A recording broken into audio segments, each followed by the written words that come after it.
let's have a look with the area of scattering. Suppose I need to be scattered with a very larger angle where the angle of scattering is greater, so I need to hit an area which is very much close to the nucleus, and if I want to be scattered with a very smaller angle, so we need to hit into an area which is quite away from the nucleus. This is my bullseye. যদি আমি বেশি বিক্ষেপণ কোণ নিয়ে বিক্ষিপ্ত হতে চাই তাহলে নিউক্লিয়াসের খুব কাছ থেকে আমাকে অ্যাপ্রোচ করতে হবে, কারণ আমরা এক্ষুনি দেখেছি যে যত কাছ থেকে আমি যাব তত কুলম্ব রিপালশনটা, কুলম্বের বিকর্ষণ বলটা বেশি হওয়ার জন্য স্ক্যাটারিং অ্যাঙ্গেলটা বা বিক্ষেপণ কোণটা অনেক বেশি হয়ে যায়। আর যদি আমি চাই যে আলফা কণাগুলো স্মলার অ্যাঙ্গেল নিয়ে ডিফ্লেক্টেড হোক, বিক্ষিপ্ত হোক, তাহলে আমি নিউক্লিয়াসের দূর থেকে যাব। So this defines an hitting area or the scattering cross section area, sigma. So as this is a circular cross section, so sigma is depending on pi r square, which is the area of a circle, and this is of course somehow the function of theta. মানে scattering অ্যাঙ্গেলটা, scattering cross section যেটা, সেটা অবশ্যই scattering অ্যাঙ্গেলের ওপর depend করবে, কারণ আমরা জানি যদি ডিস্টেন্সটা বেড়ে যায় তাহলে স্ক্যাটারিং অ্যাঙ্গেলটা কমে যায়। এবার যেহেতু এই ক্রস সেকশনটা মানে এই একটা ফাল যদি আমি করে নিই একটা বলকে, তাহলে তার ক্রস সেকশন যেটা হবে, ব্যবচ্ছেদ যেটা হবে, সেটা একটা সার্কুলার বা বৃত্তাকার হবে, তাই এটা পাই আর স্কোয়ার। এবং এই ক্রস সেকশন যেটা, সেটা ডিপেন্ড করছে থিটা বা বিক্ষেপণ কোণের ওপরে, বিক্ষেপণ কোণের একটা পার্টিকুলার ফাংশনের ওপরে, অ্যান্ড অফকোর্স এই বৃত্তের যে ক্ষেত্রফল পাই আর স্কোয়ার তার উপরে, কারণ যত কাছ থেকে যাবে এই পুরো এরিয়াটা ও বিক্ষেপণের জন্য পেয়ে যাবে আলফা কণাটা।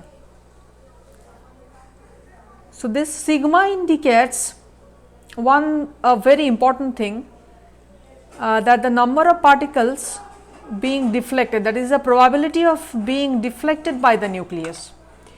মানে সিগমা থেকে আমরা পাবো, সিগমার ভ্যালুটা দেখে আমরা পাবো, সিগমাটা যেহেতু অ্যাঙ্গেল এই কোণ থিটার উপরে নির্ভর করছে তাই, এবং অবভিয়াসলি আর এর উপরেও নির্ভর করছে, তাই যদি সিগমার ভ্যালুটা বেশি হয়, থিটার ভ্যালুটা যদি বেশি হয়, তাহলে তার থেকে আমরা একটা আইডিয়া করতে পারবো যে এটা খুব কাছ থেকে যাচ্ছে, এবং কাছ থেকে যাওয়ার ফলে যতগুলো পার্টিকেল বিক্ষিপ্ত হচ্ছে তার সংখ্যা কিন্তু অনেক কম হবে,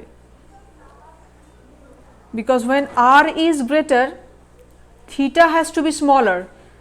As r is greater, that means we are heading away from the nucleus, this theta becomes smaller, মানে এই rটা যত বাড়বে, নিউক্লিয়াস থেকে যত দূরে যাব, এই থিটার ফাংশনটা কিন্তু কমতে থাকবে।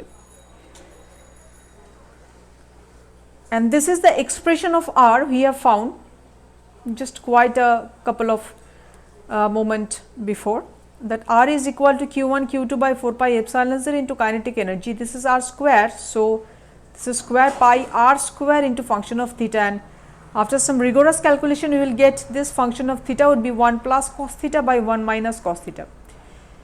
তাহলে এই যে ক্রস সেকশন, সেখানে পাই আর স্কোয়ার আছে, আর স্কোয়ারের জায়গায় আমি এই সাবস্টিটিউশনটা করেছি কুলম্বের ফর্মুলা থেকে। এই ক্যালকুলেশনটা করে আমরা পাবো যে এই যে ফাংশন অফ থিটা যেটা, সেটা হচ্ছে 1 plus cos theta by 1 minus cos theta, মানে ক্রস সেকশনটা থিটার সঙ্গে এইভাবে ডিপেন্ড করছে বা নির্ভর করছে। But there are two gentlemen who had done the experiment with the alpha particle scattering. These two gentlemen were Geiger and Marsden,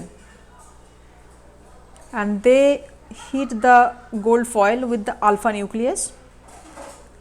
They put the detector. This detector was about to rotate in an angle of 180 degrees, so that all the alpha particles deflected in every possible direction can be captured. এখানে Geiger and মার্সডেনের কথাটা বলতেই হবে। Geiger and Marsden হচ্ছে actually এক্সপেরিমেন্টটা করেছিলেন যেখানে alpha particle দিয়ে gold নিউক্লিয়াসটাকে ধাক্কা মারা হয়েছিল, এবং তার ফলে অনেক বিভিন্ন রকম দিকে, বিভিন্ন রকম কোণে আলফা কণাগুলো বিক্ষিপ্ত হয়েছিল, এবং প্রত্যেকটা বিক্ষিপ্ত আলফা কণাকে ধরে নেওয়ার জন্য এই ডিটেক্টরটাকে 180 ডিগ্রি অ্যাঙ্গেলে ঘোরানো হয়।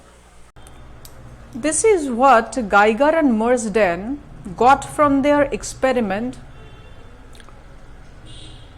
They fixed the angle, they fixed the kinetic energy of the alpha particles and they vary the angle of deflection. And they have seen that as angle of scattering increases, the number of particles decreases.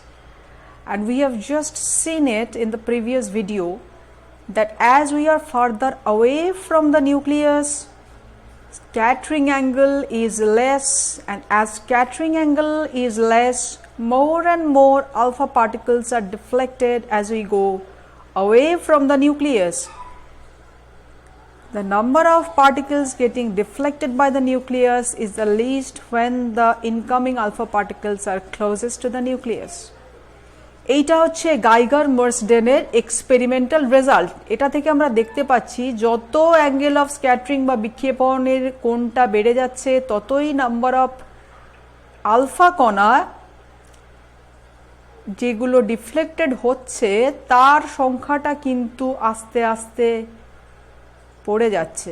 কারণ আমরা এক্ষুনি দেখলাম in our previous videos আমরা দেখতে পেয়েছি যে যত alpha কণা নিউক্লিয়াসের কাছ দিয়ে যায় তত অ্যাঙ্গেল অফ স্ক্যাটারিংটা বাড়তে থাকে। যেমন এটার ক্ষেত্রে অ্যাঙ্গেল অফ স্ক্যাটারিংটা হচ্ছে সর্বোচ্চ, এবং আমরা এক্সপেরিমেন্টালি এটাও দেখেছি যে যত নিউক্লিয়াসের কাছ দিয়ে আলফা কণাগুলি যায় সেই কণাগুলি খুব কম সংখ্যক হারে ডিফ্লেক্টেড হয়। And this is the quantitative dependence of sigma on r and theta. এই রিলেশনশিপটাও আমরা আগে দেখেছি যে সিগমা মানে ক্রস সেকশনটা কিভাবে নিউক্লিয়াস থেকে দূরত্ব আর থিটার উপরে ডিপেন্ড করে। And r is of course related to kinetic energy with this relation. তাহলে sigma is depending on kinetic energy. So sigma is proportional to the number of alpha particle getting scattered, which is again inversely proportional to the kinetic energy of the alpha particles itself. That means when the kinetic energy of the alpha particles are increased, number of particles getting deflected is decreased. This is quite true because when the kinetic energy of the alpha particle is increased, they will approach the nucleus more and more, because then they are able to overcome the Coulomb repulsion between the protons of the alpha particle and the protons of the gold nucleus. Alpha কণার গতিশক্তি যত বেশি হবে সে ততই তার সঙ্গে গোল্ডের প্রোটনের যে বিকর্ষণ বলটা কুলম্ব বিকর্ষণ বলটা সেটাকে ওভারকাম করতে, সেটাকে হারিয়ে দিতে সক্ষম হবে, এবং বেশি এনার্জিওয়ালা আলফা কণাগুলো তত কাছাকাছি যাবে নিউক্লিয়াসের, এবং বেশি এনার্জি নিয়ে যে আলফা কণাগুলি যাবে সেগুলির বিক্ষেপণ মানে কতগুলি আলফা কণা বিক্ষিপ্ত হয়েছে তার সংখ্যাটা তত কমে যাবে। তাই কাইনেটিক এনার্জি বা গতিশক্তি আলফা কণার যত বেড়ে যাবে তত কিন্তু আলফা কণার বিক্ষেপণটা কমে যাবে, আলফা কণা তত বেশি করে পেনিট্রেট করতে পারবে নিউক্লিয়াসের মধ্যে। And this is the quantitative relation. এই রিলেশনটা আমরা আগেই দেখেছি যে সিগমার সাথে কিভাবে আর এবং কিভাবে kinetic energy related. So when kinetic energy is increased, the probability of deflection decreases.